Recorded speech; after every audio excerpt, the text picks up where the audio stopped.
जय हिंद प्यारे बच्चों। कक्षा 10 के बच्चों का हमारे इस चैनल पर स्वागत है। कुछ दिन पूर्व मैंने महाकवि देव की रचना, जो कि सवैया छंद वाली थी, भगवान श्री कृष्ण के सारे गुणों का और उनका श्रृंगार परक जो वर्णन किया गया था वो अपने आप में महान था, तो उसको लेकर मैं प्रस्तुत थी। लेकिन आज अगले कवित्व की ओर आपको लिए चलते हैं, जो कि बसंत ऋतु का वर्णन इसमें किया गया है। और वो भी बसंत ऋतु का वर्णन इतना सुंदर है कि उसका वर्णन अनूठा मुझे लगता है, अद्भुत लगता है। इसके पूर्व मैं आपको बसंत ऋतु के बारे में कुछ बताना चाहती हूँ कि भारत एक ऐसा देश है जिसमें 6 ऋतुओं का सौंदर्य हमें देखने को मिलता है, और हर ऋतु की अपनी एक सुंदरता होती है, हर ऋतु की एक अपनी महानता होती है, एक गौरव गरिमा का भाव निहित होता है, और हर ऋतु हमें कुछ न कुछ नया कुछ सिखा जाता है। तो हमें ऋतुओं से भी बहुत कुछ सीखने को मिलता है। और वसंत ऋतु को तो हम ऋतुराज कहते हैं। ऋतुओं की रानी वर्षा कहलाती है, तो वसंत ऋतु ऋतुराज कहलाता है। तो इस कवित्व को प्रस्तुत करने के पूर्व, जो कि ब्रज भाषा में लिखा गया है, इसके पूर्व आपके सामने वसंत ऋतु का एक अनूठा वर्णन हम आपके सामने करना चाहते हैं, वो भी कविता के माध्यम से। और कुछ इस प्रकार है। आए महंत वसंत, जो कि सर्वेश्वर दयाल सक्सेना जी ने लिखा है, और इसमें मानवीकरण अलंकार का अनूठा सौंदर्य है। आए महंत वसंत, मखमल के झूल पड़े हाथी सा टीला, बैठे किंशुक छत्र लगा। किंशुक का अर्थ होता है बसंत, जो कि बिल्कुल लाल पीला, चारों तरफ फूल खिले होते हैं और ऋतु अपना स्वयं श्रृंगार कर रहा होता है। तो ऐसे दृश्य को इसमें दिखाया गया है। और वसंत ऋतु को महंत के रूप में कहा गया है।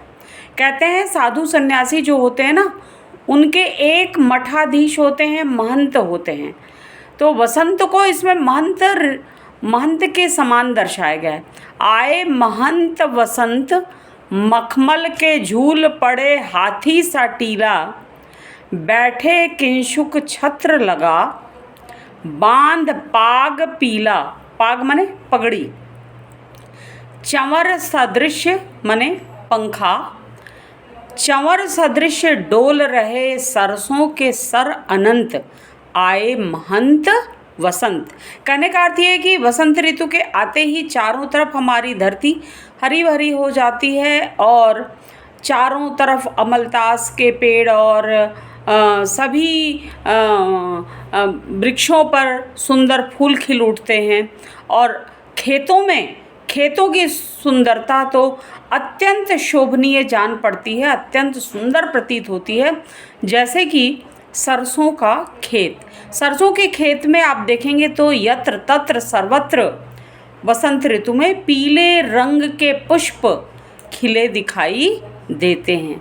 और वो जब हवा चलती है तो उस हवा के चलने से सरसों का ये जो है उसकी जो लंबे लंबे पौधे होते हैं, वो हिलते डुलते अपने पुष्प के द्वारा वो क्या करते हैं, महंत महामहिम वसंत ऋतु के सामने वो चंवर डुला रहे होते हैं, जैसे लगता है कोई राजा आ गया हो।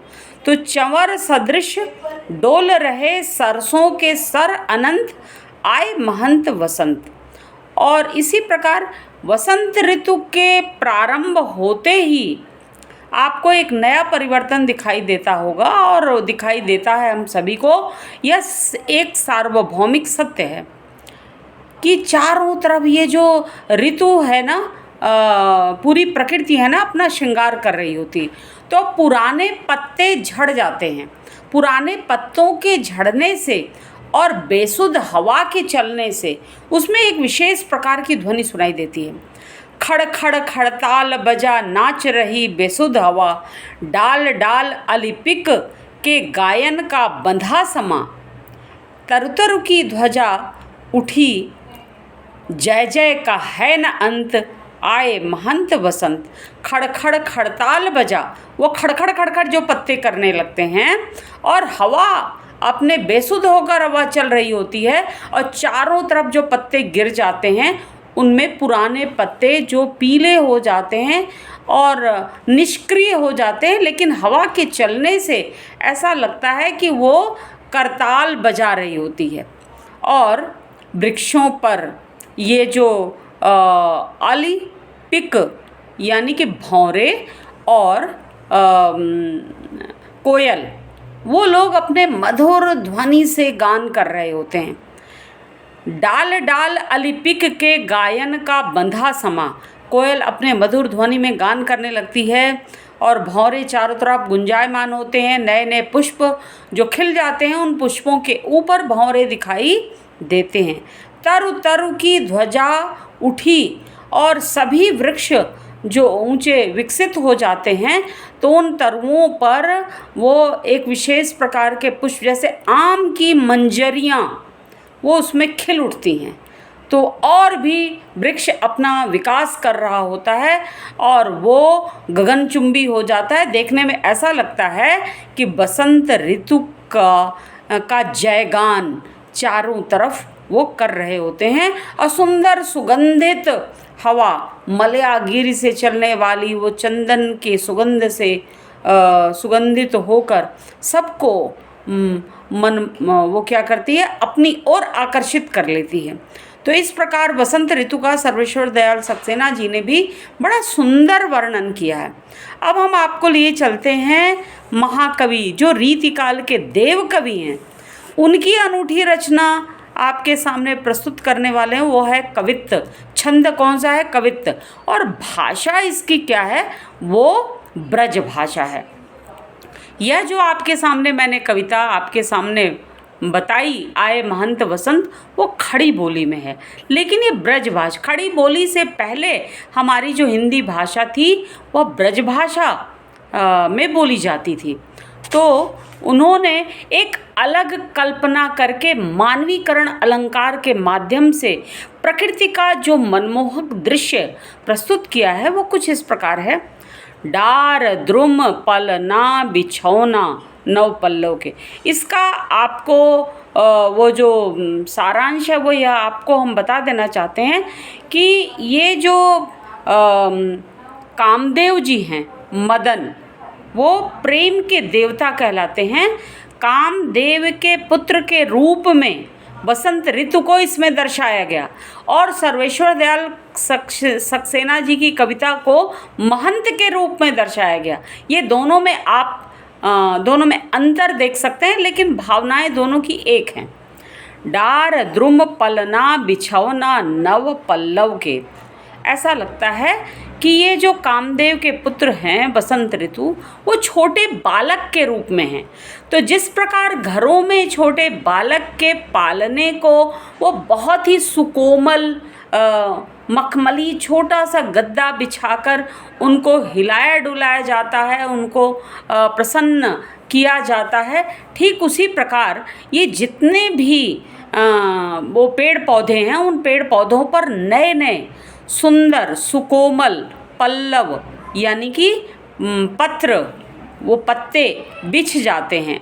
तो उन पत्तों को पालने के रूप में दिखाया गया, ने डालियों को पालने के रूप में, और उस पे जो बिछौना है, जो बिस्तर है, जो उसको नए नए पत्तों का बिछौना उसमें बिछाया गया है, जिससे बसंत रूपी बालक को किसी भी प्रकार का कोई कष्ट ना होने पाए।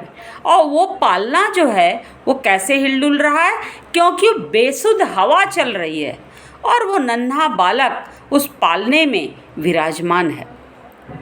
सुमन झिंगुला सोहे तन छवि भारी दे। सुमन यानी पुष्प, विभिन्न प्रकार के पुष्प वो खिल जाते हैं, लाल पीले हरे रंग वाले। तो जिस प्रकार छोटे बच्चों को वो झिंगोला, जैसे भगवान श्री कृष्ण को झिंगोला पहनाया जाता था छोटे थे, तो ठीक उसी प्रकार छोटे बच्चों को बहुत ही मासूमियत के साथ, बहुत ही कोमलता, पुष्प जो है कोमलता का प्रतीक है और सुंदरता का प्रतीक है। तो पुष्प जब उदित होते हैं, विकसित होते हैं और सुकोमल होते हैं, तो इन सुकोमल सुंदर सुगंधित पुष्पों का वसंत ऋतु रूपी जो बालक हैं, शिशु हैं, उनके शरीर पर वो झिंगोले के रूप में विराजमान हैं। पुष्पों ने उनको सजा दिया है, सुगंधित कर दिया है। सुमन झिंगोला सोहै तन छवि भारी दे, और उनका शरीर अत्यंत छविशाली जान पड़ता है। फिर आगे कवि का यह मानना है कि पूरे प्रकृति का वातावरण कैसा है। वो वातावरण कुछ इस प्रकार है। पवन झुलावे, वो जो हवा है, जो बेसुध हवा चल रही है, वो बार बार उस पालने को झुला रहा है। केकी कीर बतरावें देव, देव कवि कहते हैं केकी का अर्थ होता है मयूर पक्षी, और कीर का अर्थ होता है तोता, तोता। और तो ये सभी पक्षी उन नन्हे बालक के मासूमियत को देखकर उन पर रीझ खींच जाते हैं और उनसे प्यारी प्यारी मीठी मीठी बातें कर रहे होते हैं। पी कहाँ वो करके वो बातचीत करते हैं। और यह दृश्य अपने आप में वो चित्रात्मक छवि को लेकर हमारे मस्तिष्क पटल पर दिखाई देने लगता है। कोकिल हलावें हुलसावें कर तारी दे, जो कोयल है, कोयल पक्षी, वो उनको उल्लसित करता है। वो जब भी रोने की कोशिश करते हैं, वो मदन महिपजू के बालक बसंत ऋतु जी, वो छोटे बालक के रूप में हैं, तो उनको कोयल क्या कर रही है, कोयल उनसे वो बहुत ही सुंदर सुमधुर अपना गान प्रस्तुत करते हुए, सभी पक्षियों से वार्तालाप करते हुए उनको हुलसाती है, उल्लसित करती है, बातचीत करती है और उनको प्रसन्न चित्त प्रसन्न वदन करने के लिए वह मधुर वाणी में गान कर रही होती है। इसके आगे उन्होंने भारतीय संस्कृति का बड़ा ही अनूठा देव जी ने वर्णन किया है। वो कहते हैं, पूरित पराग सो उतारो करह राई नोन। जिस प्रकार माताएं अपने नन्हे बच्चों को वो नज़र न लगे वो डिठोना लगा देती हैं। जब बच्चे बहुत रोने लगते हैं, परेशान करने लगते हैं, तो नमक और राई से उनका वो क्या करते हैं, वो परीक्षण करके वो क्या करते हैं, नज़र टोना टोटका अगर किसी ने किया है तो नज़र को उतारने की कोशिश करती हैं। ठीक उसी प्रकार ये जो पुष्प विकसित हुए हैं, गुलाब के पुष्प, कमल के पुष्प और सभी पारिजात के पुष्प, उन सभी पुष्पों में आप देखेंगे तो उसमें छोटे छोटे वो नन्हे पराग होते हैं। और कहीं कहीं पर जैसे सूरजमुखी का पुष्प होता है तो उसके बीच का भाग जो होता है वो काले रंग का होता है। तो उस काले रंग को ध्यान में रखकर देव जी ने कहा कि वो जो उनका पराग है वो पराग रूपी राई और नमक से वो ऋतु रूपी वसंत ऋतु रूपी बालक के का जो नकारात्मक शक्तियों को दूर करने के लिए, उनको शांत करने के लिए, उनका नज़र उतारने के लिए पूरी प्रकृति प्रस्तुत हो जाती है। फिर आगे कंजकली नायिका, ये कंजकली यानी कि कमल की कली, कमल की कली रूपी नायिका लतान सिर सारी दे।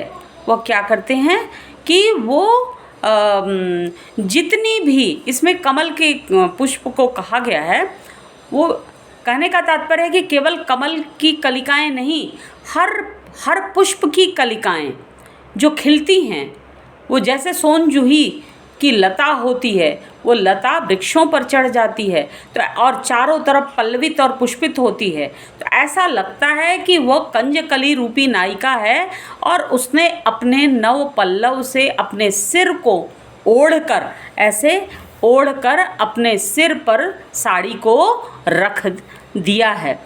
कंजकली नायिका लतान सिर सारी दै, मदन महीप जू को बालक वसंत ताही। ये जो मदन यानी कामदेव, कामदेव प्रेम और सौंदर्य के देवता कहे जाते हैं, महामहिम कामदेव के पुत्र बालक वसंत की रक्षा के लिए, उनके सौंदर्य की रक्षा करने के लिए, उनके शारीरिक और मानसिक सौंदर्य को बनाए रखने के लिए, उनका सर्वांगीण विकास करने के लिए पूरी प्रकृति ऐसा लगता है कि अपने आप को निछावर कर देती है। और जब प्रातः काल का दृश्य होता है वह अपने आप में बहुत ही सुंदर शोभायमान होता है, क्योंकि प्रातः काल होते ही ये जो गुलाब की कलिकाएं हैं वो चटक जाती हैं और पुष्प के रूप में विकसित हो जाती हैं। इसमें देख सकते हैं कि पुष्प विकसित होकर ये कैसा सौंदर्य को प्रस्तुत कर देता है। यह गुलाब तो प्रातः होते ही गुलाब का फूल चटक कर वो बालक ऋतु बसंत रूपी बालक को जगाने की चेष्टा करते हैं। और इस प्रकार यह जो कवित्व छंद है वह अपने आप में बहुत ही सुंदर है। आपने देखा होगा कि इसमें प्रकृति के सभी दृश्यों को इसमें चित्रित किया गया है। अंत में मैं आपको ये बताना चाहती हूँ कि प्रकृति के बारे में, इस बसंत ऋतु के बारे में न जाने कौन कौन सी बहुत सी बातें बताई गई हैं, जो कि कुछ इस प्रकार, फूल फूल पर झूल झूल कर भौरे गाते हैं गाना, डाल डाल पर पात पात पर कोयल का स्वर मस्ताना, महक महक कर बहक बहक कर, महक महक कर बहक बहक कर, हवा ज़रूर इठलाती है, हवा ज़रूर इठलाती है, लहराती है बल खाती है, लहराती है बल खाती है, और बसंत ऋतु का संदेशा हमें दे जाती है, हमें दे जाती है। इन्हीं पंक्तियों के साथ आपसे हम आज विदा लेते हैं। अगले दिन आपको अगले पद की ओर लिए चलेंगे। तब तक के लिए हम आपसे विदा लेते हैं और हमारे इस चैनल को सब्सक्राइब करिएगा और अच्छा लगे तो एक प्यारा सा अपना लाइक भी हमें अवश्य दे दीजिएगा। धन्यवाद।